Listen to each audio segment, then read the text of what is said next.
Hello viewers, welcome to Sukanta sir classes.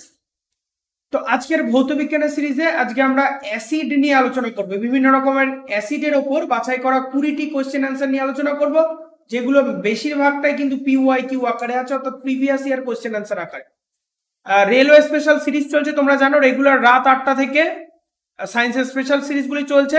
আজকে আমরা কেমিস্ট্রির আমাদের হচ্ছে 6 নাম্বার ভিডিও, আর নিচে ডেসক্রিপশনে তোমরা প্লেলিস্ট পেয়ে যাচ্ছ, সেই প্লেলিস্টে সমস্ত আগের ভিডিওগুলো দেওয়া রয়েছে। ঠিক আছে, শুধুমাত্র রেলওয়ে নয়, রেলওয়ে ছাড়াও আমাদের SSC WBCS সহ পুলিশের সমস্ত পরীক্ষার জন্য সমানভাবে ইম্পর্টেন্ট। এগুলো থিওরি এবং MCQ দুটোই একসঙ্গে চলছে, বাইলিঙ্গুয়াল অর্থাৎ বাংলা এবং ইংরাজি একই সঙ্গে।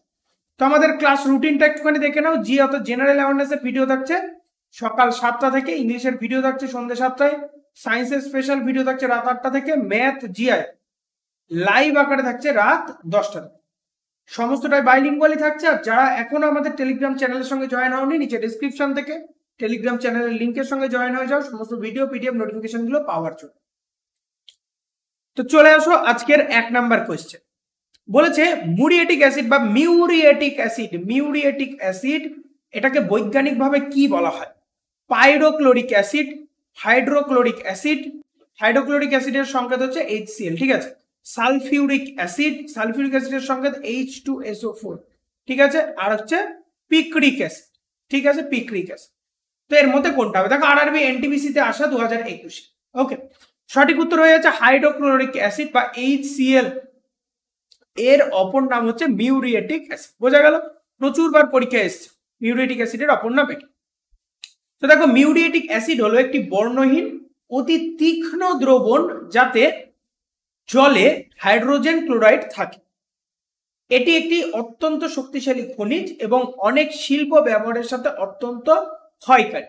এটি ঐতিহাসিকভাবে একটি সাধারণ লবণ এবং ভিট্রিয়ল এক ধরনের সালফিউরিক অ্যাসিড দিয়ে উৎপাদিত হয়েছে। মিউরিয়েটিক অ্যাসিড বৈজ্ঞানিকভাবে হাইড্রোক্লোরিক অ্যাসিড নামেও পরিচিত বা HCl নামেও পরিচিত, ঠিক আছে।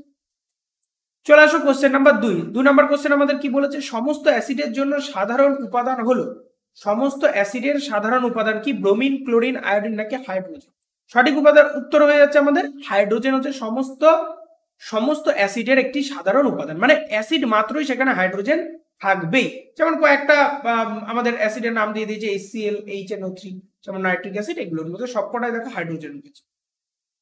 কোশ্চেন নাম্বার 3 চলে আসা RRB যেইতে আসা, বলেছে শক্তিশালী অ্যাসিড দ্রবণে রয়েছে বিভিন্ন অণু এবং আয়ন, অধিকাংশ আয়ন, বেশিরভাগ অণু, বেশিরভাগটাই জল।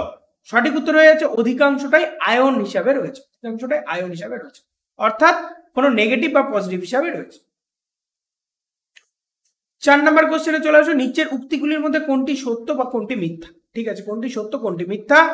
দেখো, H2SO4 মানে হাইড্রোক্লোরিক অ্যাসিড, ঠিক আছে। তোমার হচ্ছে গিয়ে কি বলে, সরি হাইড্রোক্লোরিক অ্যাসিড না, সালফিউরিক অ্যাসিড পেট্রোলিয়াম পরিশোধনে সালফার এবং অন্যান্য যৌগ অপসারণ করতে ব্যবহৃত হয়। সোডিয়াম হাইড্রোক্সাইড বা NaOH মৌলিক প্রকৃতি হাইড্রোজেন আয়নের উপস্থিতির কারণে হচ্ছে। এর মধ্যে দেখো দুটোই মিথ্যা, দুটোই সত্য। A সত্য, B মিথ্যা, কোনটা হবে? সঠিক উত্তর হচ্ছে শুধুমাত্র A বিবৃতিটা সত্য। H2SO4 হলো একটি আম্লীয় প্রকৃতির যৌগ।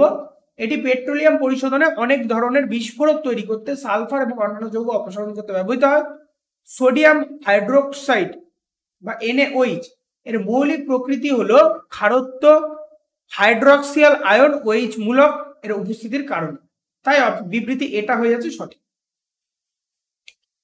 কোশ্চেন নাম্বার 5 চলে আসো, copper sulphate CuSO4 copper sulphate dot এখানে 5H2O থাকে, মানে কপার সালফেটের মধ্যে 5 অণু জল মিশে থাকে, ঠিক আছে। কপার সালফেটের জলীয় দ্রবণ এটা কি করে? তো কপার সালফেটের জলীয় দ্রবণ নীল লিটমাসকে লাল করতে সাহায্য। কপার সালফেট একটি আম্লিক দ্রবণ, কারণ পানি পচে যায়, মানে জল পচে যায়, ফলস্বরূপ নীল লিটমাস লাল হয়ে যায়। তাহলে অ্যাসিড দিলে নীল লিটমাস কি হয়ে যাচ্ছে বলো? লাল হয়ে যাচ্ছে। অ্যাসিড দিলে নীল লিটমাস লাল। 6 নাম্বার কোশ্চেন চলে আসো, বলেছে একটি ঘনীভূত অ্যাসিড পাতলা করতে আমাদের কি করা উচিত? একটা ঘন অ্যাসিড, তীব্র অ্যাসিড যাই বলো না কেন, এটাকে পাতলা করতে আমাদের কি করা উচিত? পাতলা করতে এটিকে জলে ঘনীভূত অ্যাসিড, মানে বলা হচ্ছে যে জল দেওয়া উচিত, আর কিচ্ছু না, জল ঢেলে পাতলা করা উচিত, অন্যান্য কোনো যৌগ নয়। বোঝা গেল? 7 নম্বর কোশ্চেন দেখো 2017 এনটিপিসিতে আসা, বলেছে গ্যাস্ট্রিক অ্যাসিডের উপাদান হিসাবে এই পদার্থগুলির মধ্যে কোনটি পাকস্থলীতে থাকে? পাকস্থলীতে হাইড্রোক্লোরিক অ্যাসিড থাকে আমাদের, পাকস্থলীতে হাইড্রোক্লোরিক অ্যাসিড বা HCl বর্তমান, ঠিক আছে, হাইড্রোক্লোরিক অ্যাসিড বা HCl বর্তমান। 7 নম্বর কোশ্চেন চলে আসো, বলেছে যে সালফিউরিক অ্যাসিড একটি তীব্র অজৈব অ্যাসিড, এটি একটি অন্ধকার বর্ণহীন পদার্থ, জলে দ্রবণীয়, এর রাসায়নিক সূত্র হচ্ছে H2SO। এটি পেট্রোলিয়ামের চিকিৎসায়, অনেক ধরনের বিস্ফোরক তৈরিতে, রং ওষুধ তৈরিতে এগুলোতে ব্যবহৃত হয়, ঠিক আছে। এই তার মানে আমি কি বলে দিলাম, আমাদের আমাদের পাকস্থলীর মধ্যে সালফিউরিক অ্যাসিড থাকছে। 8 নম্বর কোশ্চেন চলে আসো, বলে দিয়েছে সোনা দ্রবীভূত করতে পারে কোনটা? সেটা হয়ে যাচ্ছে অ্যাকোয়ারিজিয়া। কাকে অ্যাকোয়ারিজিয়া বলে? তো দেখে নাও কাকে অ্যাকোয়ারিজিয়া বলছে। অ্যাকোয়ারিজিয়া সোনা দ্রবীভূত করতে পারে নাইট্রিক অ্যাসিড বা HNO3, HNO3 এবং HCl, এটা 3:1 অনুপাতে মেশানো হয়, 3:1, ঠিক আছে। তাহলে অ্যাকোয়ারিজিয়ার মধ্যে 3 অনুপাত HNO3 বা নাইট্রিক অ্যাসিড এবং 1 অনুপাত কি আছে বলো, HCl আছে। এটা মিশিয়ে অ্যাকোয়ারিজিয়া তৈরি করা হয়, সোনা গলাতে বা প্ল্যাটিনাম গলাতেও সাহায্য। 9 নম্বর কোশ্চেনে চলে আসো, আম্লীয় ভিত্তিতে কোনটি সঠিক? মানে আম্লিক ভিত্তিতে কোনটা সঠিক? নিচের কোনটা সঠিক? এটা হচ্ছে নিরপেক্ষকরণ নির্দেশ করে, এটা হচ্ছে নিরপেক্ষকরণ নির্দেশ করে কে? আম্লিক, মানে অ্যাসিডের আম্লিক ধর্ম, ঠিক আছে, অ্যাসিডের আম্লিক ধর্ম। আমরা জানি কোনো একটা পিএইচ মিটারে বা পিএইচ পেপারে 7 হলে প্রশম, 7 থেকে বেশি হলে বেসিক বা ক্ষারীয়, আর হচ্ছে 7 থেকে কম হলে অ্যাসিডিক, ঠিক আছে। 10 নম্বর কোশ্চেনে চলে আসো, বলে দিয়েছে যে ডিহাইড্রেটিং এজেন্ট হিসাবে ইথানলকে ইথেনে রূপান্তরিত করার জন্য ড্যাশ ব্যবহার করা। ইথানলকে ইথেনে রূপান্তর করার জন্য কি ব্যবহার করা হয়? ঘনীভূত সালফিউরিক অ্যাসিড, ঘনীভূত H2SO4 ব্যবহার করা হয় আমাদের ইথানলকে ইথেনে রূপান্তরিত করতে। কোশ্চেন নাম্বার 11 চলে আসো, ঘনীভূত নাইট্রিক অ্যাসিড, ঘনীভূত হাইড্রোক্লোরিক অ্যাসিড ড্যাশ অনুপাতে মিশে অ্যাকোয়ারিজিয়া তৈরি করা। একটু আগেই বললাম 3:1 অনুপাতে মিশিয়ে অ্যাকোয়ারিজিয়া তৈরি করা হয়, যেটা, আচ্ছা এখানে আমাদের কি আছে বলো, নাইট্রিক অ্যাসিড HNO3 আর হচ্ছে HCl, এটা, আচ্ছা আগের কোশ্চেনটা আমি কি বললাম, আগের কোশ্চেনটা আমি কি বলেছিলাম এখানে, আচ্ছা এইখানে আমি একটুখানি ভুল বলেছিলাম, ঠিক আছে, এটাকে ঠিক করে নাও। এটা হয়ে যাচ্ছে হচ্ছে 1:3 হয়ে যাবে, ঠিক আছে। মানে HNO3 বা নাইট্রিক অ্যাসিড 1 অনুপাত আর HCl 3 অনুপাত মিশিয়ে অ্যাকোয়ারিজিয়া তৈরি করা হয়ে থাকে, ঠিক আছে। তাহলে এটা আমাদের সঠিক উত্তর কত হয়ে যাবে? এটা আমাদের সঠিক উত্তর হয়ে যাবে 1:3 হয়ে যাবে আমাদের সঠিক। তো একই টাইপের কোশ্চেন দেখো বারবার শিফট গুলোতে এসছে ঘুরিয়ে ফিরিয়ে। এরপরে চলে আসো আমাদের পরের কোশ্চেনটা, 12 নম্বর কোশ্চেনে চলে আসো, বলে দিয়েছে নিচের কোনটি অ্যাসিডের বৈশিষ্ট্য নয়? অ্যাসিডের বৈশিষ্ট্য নয়, অম্ল স্বাদ টক, অ্যাসিডের স্বাদ তিক্ত, অ্যাসিড ক্ষারের সঙ্গে মিলিত হয়ে লবণ তৈরি করে, অ্যাসিড নীল লিটমাসকে লালে পরিণত করে। তো সঠিক উত্তর এটা বোঝাই যাচ্ছে অ্যাসিডের স্বাদ তিক্ত, এটা তো নয়, এটা হয়ে যাচ্ছে আমাদের সঠিক উত্তর, ঠিক আছে। তো অ্যাসিডের সাধারণ বৈশিষ্ট্যগুলি একটুখানি খাতায় নোট ডাউন করে নাও। এগুলি স্বাদের টক, তারা নীল লিটমাসকে লাল করে, আর বেস হলে মানে ক্ষার হলে লাল লিটমাসকে নীল করতো। হ্যাঁ, অ্যাসিডগুলি কেবল জলের উপস্থিতিতে অ্যাসিডিক বৈশিষ্ট্য প্রদর্শন করে, তাদের জলীয় বিদ্যুৎ সঞ্চালন করা যায়, মানে তাপের এবং তড়িতের পরিবাহী হয়ে যায়। এটি হাইড্রোজেন গ্যাস অপসারণের সাথে কিছু ধাতুর সাথে সংযোগ করে, অ্যাসিড ক্ষারের সাথে মিলিত হয়ে লবণ তৈরি, বোঝা গেল। 13 নম্বর কোশ্চেনে চলে আসো, বলছে সোডিয়াম বাইকার্বনেট যখন পিএইচ কাগজ বলতে কি, যেটাতে অ্যাসিডিক না বেসিক পরীক্ষা করা, ঠিক আছে, কাগজে স্ট্র্যাপ প্রতিস্থাপন করা হয়, তখন এর রং কি হয়? মানে সোডিয়াম বাইকার্বনেটের পিএইচ পেপার এর রঙের কোনো পরিবর্তন হয় না, ঠিক আছে, পিএইচ কাগজের রঙের কোনো পরিবর্তন হয় না এখানে। 14 নম্বর কোশ্চেন, আটিগুলি সার্বজনীন সূচকগুলির রঙকে ড্যাশ রঙে পরিবর্তিত করা। The bases change the color universal identities to dash color.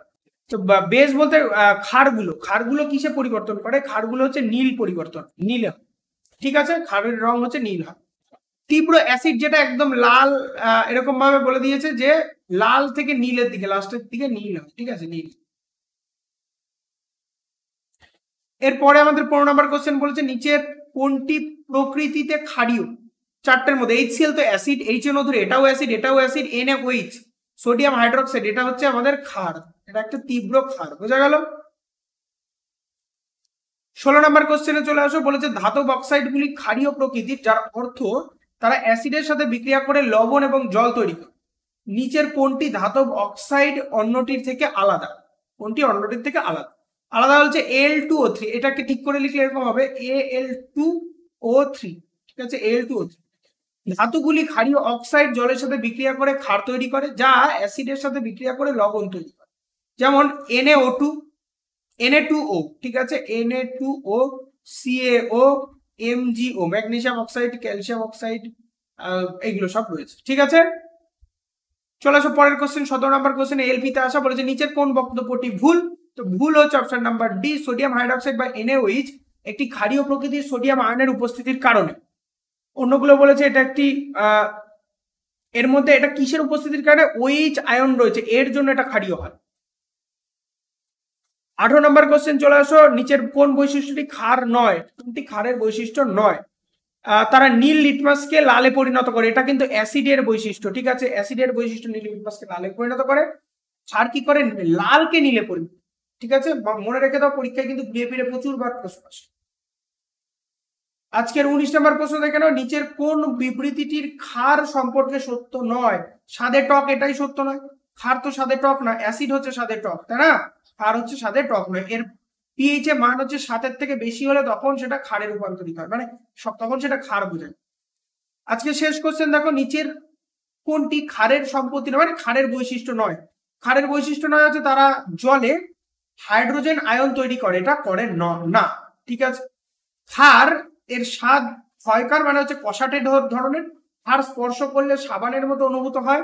এটি এমন একটি পদার্থ যা জলে পিএইচ এর 7 এর থেকে বেড়ে যায়, মানে পিএইচ এর মান প্রসম হলে স্বাদ তার থেকে বেশি, এবং লাল লিটমাসকে নীল করে, এটি জলীয় দ্রবণে OH আয়ন সরবরাহ করে, ঠিক আছে। তো আজকে এই পর্যন্তই, ভিডিওগুলো ভালো লাগলে লাইক, কমেন্ট, সাবস্ক্রাইব এবং শেয়ার করো। যারা এখন আমাদের টেলিগ্রাম চ্যানেলের সঙ্গে জয়েন হন, নিচে ডেসক্রিপশন থেকে টেলিগ্রাম চ্যানেলের সঙ্গে জয়েন হয়ে যাও, আর আমাদের সঙ্গে জয়েন থাকো রেগুলার ভিডিওগুলির সঙ্গে। খুব ভালো করে পড়ো, be successful in your life.